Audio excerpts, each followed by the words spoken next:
Hey everybody, this is Eivin from the Kilcher Homestead YouTube channel. I just found out this morning that my horses escaped. They busted out of the pasture somewhere, I'm not exactly sure where, and now they're on the neighbor's lawn about a mile away. So I'm gonna go get them and ride them back here. You wanna see how we do that? Stay tuned.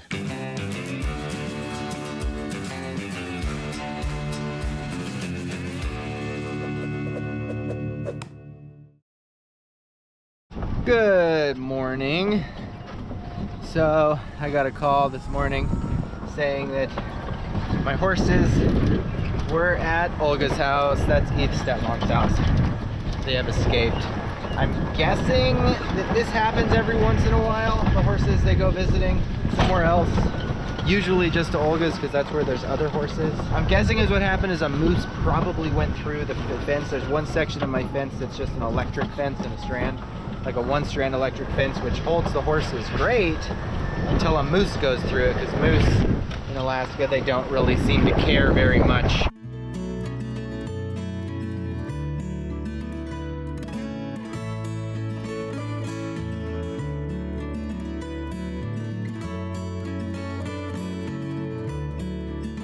So this side-by-side is pretty cool. It's actually an electric one. In some situations, isn't the best thing to have if you're going long distances.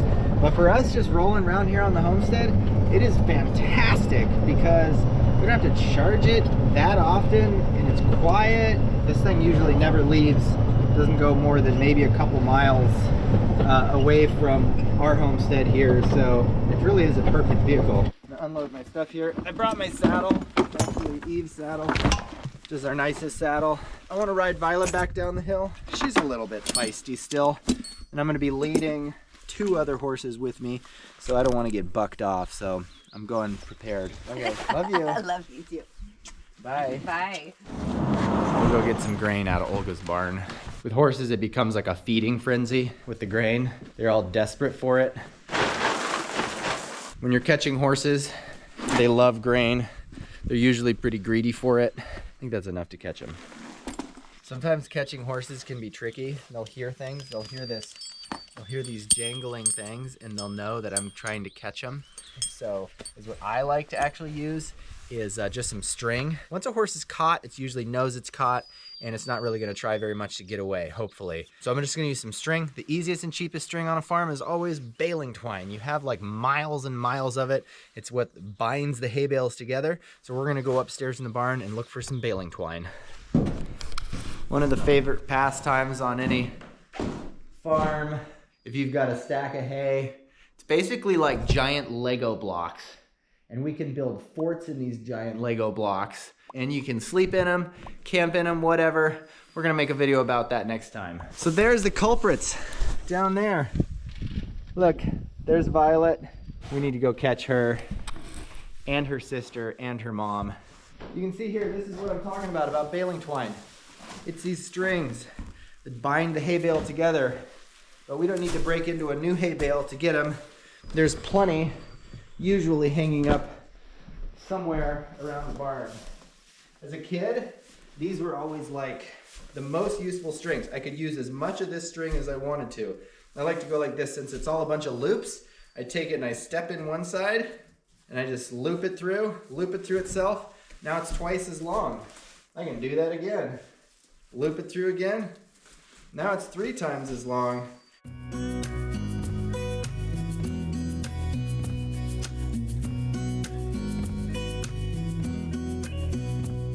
Now I have 3.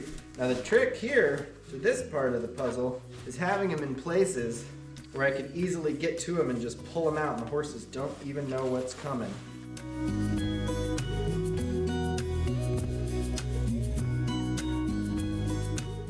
Let's go catch some horses.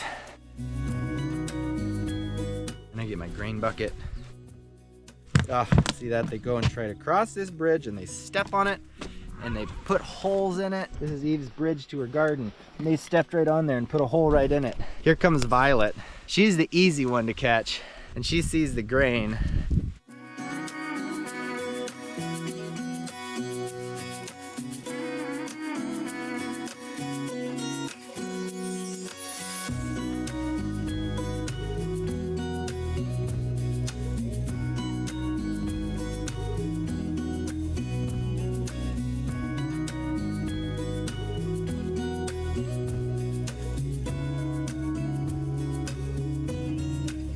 I got one.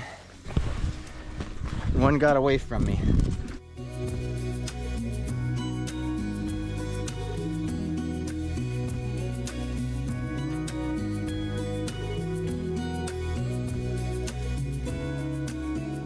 Now that I caught all the horses, I took all the strings off of them. It's not really like a permanent way to lead a horse or anything like that. I'm gonna take these ladies up over to the hitching post and tie them up over there so they don't get away from me.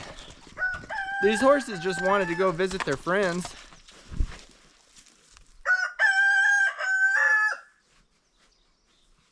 These are the horses that they came to visit. This is Naya and Sundown. Sometimes they spend summers in pastures together. They all know where each other live. So usually when a horse gets out, it's going to go to its friend's house and go visit. That's kind of what happened here. So Violet is a pretty cool horse. My dad gave this horse to Eve. She was born about 5 years ago, and she is literally like one of the sweetest horses we've ever had. Her dad is a stallion named Troika who's lived on the homestead his whole life. He's getting older now. Probably isn't going to live for another more than maybe a year or two. So this is also the niece of my horse. So we kind of have that strong familial bond in a lot of ways. These horses, these breed of these horses have been in our family for a long time, you know, probably close to 70 years or something like that.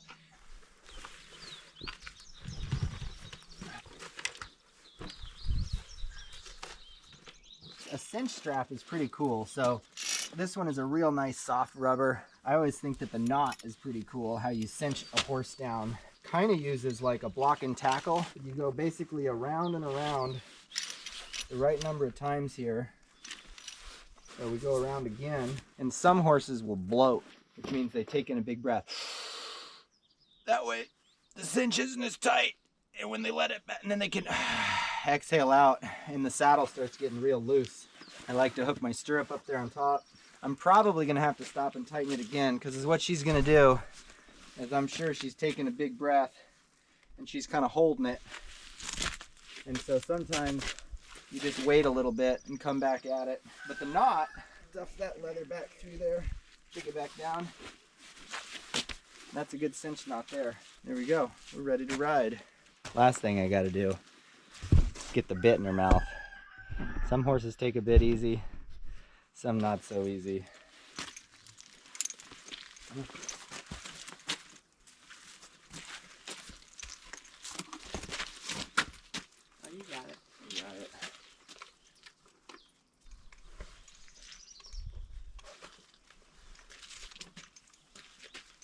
She's ready to go. Get the other horses and lead them down the hill.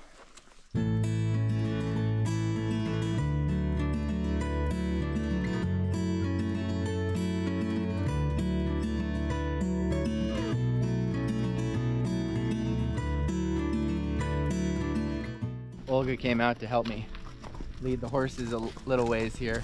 I'm gonna lead Alex, and I'm gonna ride Violet, and I'm gonna let Star go, and Star will probably want to follow her sister and her mom because she's the youngest. So that's my plan. All right, I'm gonna let Star go here. I just unclipped her, left the halter on.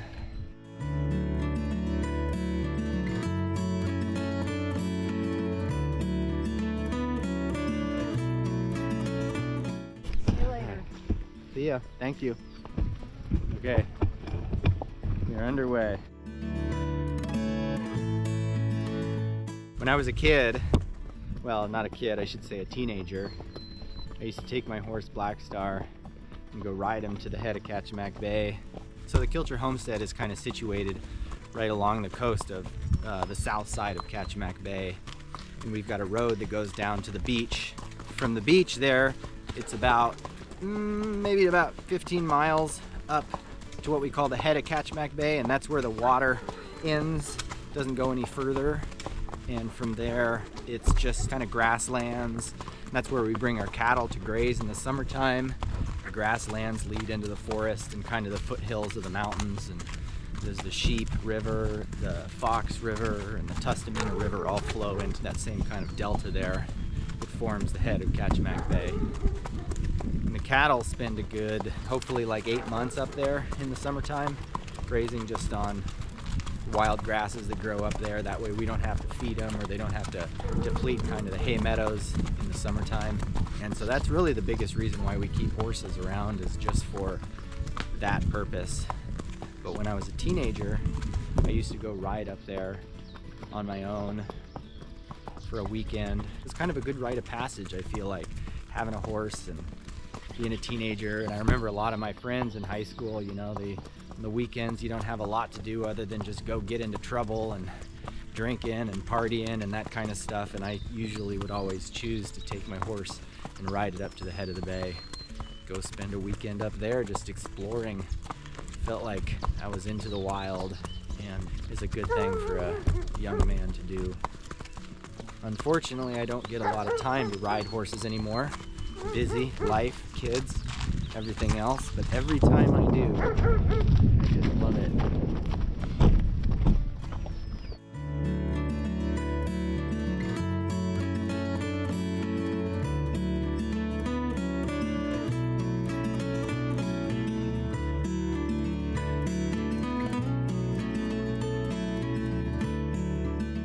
Because horses are a herd animal, they always want to stick together.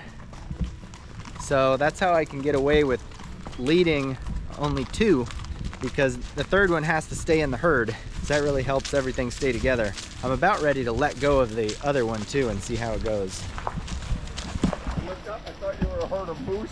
Oh, funny. Definitely not a herd of moose. All right, I'm gonna try letting go of Alex here. Now that we're most of the way home, I feel like the last two remaining horses aren't gonna double back. That's at least my hope. Let's see how it works out.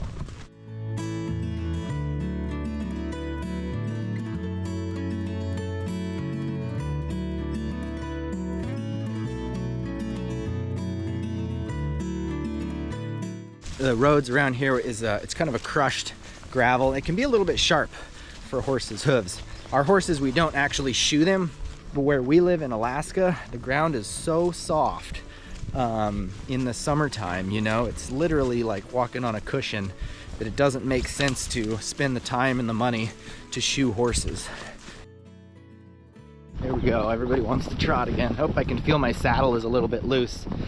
If I lean too far on one side, it starts to slip on me. That's because she finally let out some of that bloat she was holding on to. Alex, you want to do some work in the round pen? Alex just went right in the round pen there. It's good training for them to pay attention to humans. You kind of respect people. It kind of, as an old guy once taught me, it makes you the lead mare, is what it does. Okay, we are back at the barn. We are back home. I think I'm gonna actually put all these horses on my lawn for a minute, because they can eat the grass in there. And then I can go figure out how they got out and fix the fence. All right, time to take the saddle off.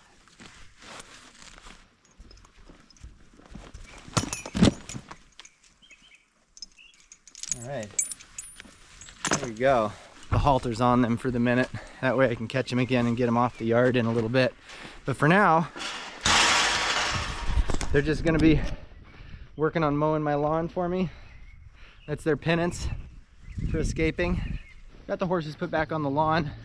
Now I need to go down and figure out how they got out.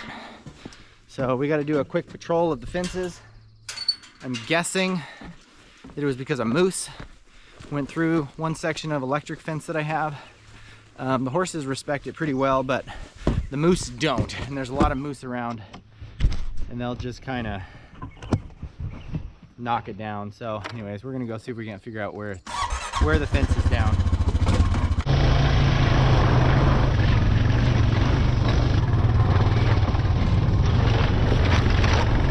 I don't see anything as of yet how they got out of here. This is the electric fence I was talking about. It's really just a string, and that thing is electrified. You can see it going off that way there and going that way. The things that make an electric fence fail is they either get knocked down by some creature, or The grass grounds them out sometimes. The grass will grow up, but we're not to that point of the year yet where the grass is a thing. If this fence isn't down, then it's got to be somewhere else.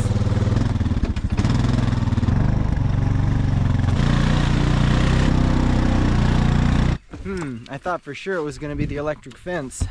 Here it is over here. It's just running on a solar charger, and I can hear it ticking. Listen. Tick. Tick. That means it's shocking.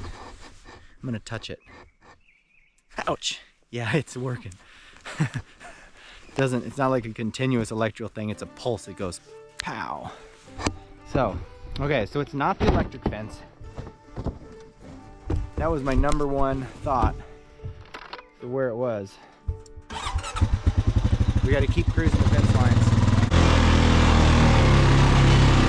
Oh, there's a tree. A tree fell over here on this line, but that didn't do it. But I do need to get by here, so I'm gonna try to rally over that. Let's rally it. I'm gonna try to drive this four-wheeler over this tree. Should be kind of crazy.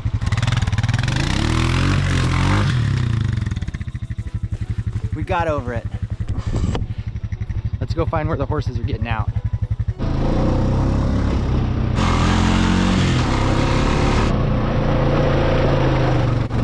Yep. That's the other obvious place where they might get out. Is somebody maybe just left a gate open.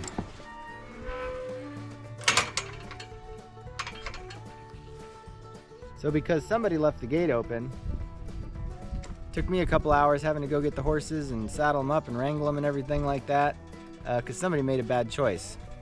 Kind of a little bit infuriating. However, I got a really nice horse right out of the deal. I'm gonna go let the horses go loose in the pasture now and know that they're probably not gonna go anywhere.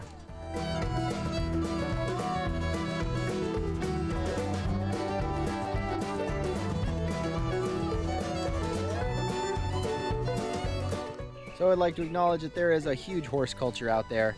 And there's a lot of different ways to skin a cat. There's a lot of different ways to ride horses, catch horses, do things with horses. So as I like to say on the Kilcher Homestead YouTube channel, I may not have done it the absolute right way, but I sure didn't do it the wrong way.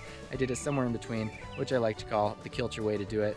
If you liked this episode, please hit the subscribe button, hit the bell icon, and share this video with your friends. It really helps me make more content and more videos for you guys to watch. So until the next one, enjoy your day.